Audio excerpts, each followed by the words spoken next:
Hey guys, Kerala ഹൈക്കോടതിൻ്റെ പുതിയ judgement വന്നത് എല്ലാവരും അറിഞ്ഞു കാണുമല്ലോ അല്ലേ. ഇനി ഹൈവേസിലുള്ള പെട്രോൾ പമ്പ്സിലെ ടോയ്ലറ്റ്സ് നമുക്ക് എല്ലാവർക്കും ഉപയോഗിക്കാം ആവശ്യം വരുന്നതനുസരിച്ച് കേട്ടോ.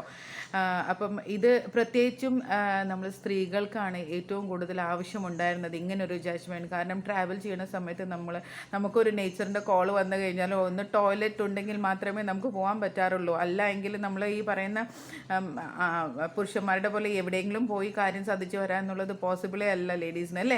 അപ്പോൾ നമ്മൾ ഒന്നല്ലെങ്കിൽ റെസ്റ്റോറൻറ്റ്സ് അല്ലെങ്കിൽ ഹോട്ടൽസൊക്കെ കണ്ടുപിടിച്ച് അവിടെയാണ് പോവാറ്. ഇനി ഇപ്പം അതിൻ്റെ ആവശ്യമൊന്നുമില്ല. പെട്രോൾ പമ്പ്സിൽ നമുക്ക് അവിടുത്തെ ടോയ്ലറ്റ്സ് ഒരു ഒപ്പോസിഷനും ഇല്ലാതെ, ആരുടെയും പെർമിഷൻ ഇല്ലാതെ തന്നെ നമുക്ക് അവിടുത്തെ ടോയ്ലറ്റ്സ് യൂസ് ചെയ്യാം എന്നുള്ള ഒരു ജഡ്ജ്മെൻറ്റാണ് നമ്മുടെ കേരള ഹൈക്കോടതി പാസ് ചെയ്തിരിക്കുന്നത്.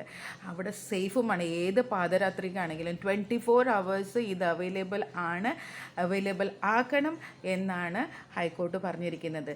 സോ എന്താ പറയുക, ഈ ഒരു ജഡ്ജ്മെൻറ്റ് ഭയങ്കര ഹെൽപ്ഫുള്ളാണ് കൂടുതലും ലേഡീസിന്. എല്ലാവർക്കും യൂസ് ചെയ്യാം കേട്ടോ. അപ്പോൾ ധൈര്യമായിട്ട് ഇനി രാത്രികളിലുള്ള യാത്രയും നമുക്ക് സുഖകരമാക്കി തന്നിട്ടുണ്ട് എന്നുള്ളതും കൂടെ നമ്മൾ ഓർക്കണം. So coming up with next legal update. Till then take care, bye bye. Follow ചെയ്യാൻ മറക്കണ്ട കേട്ടോ.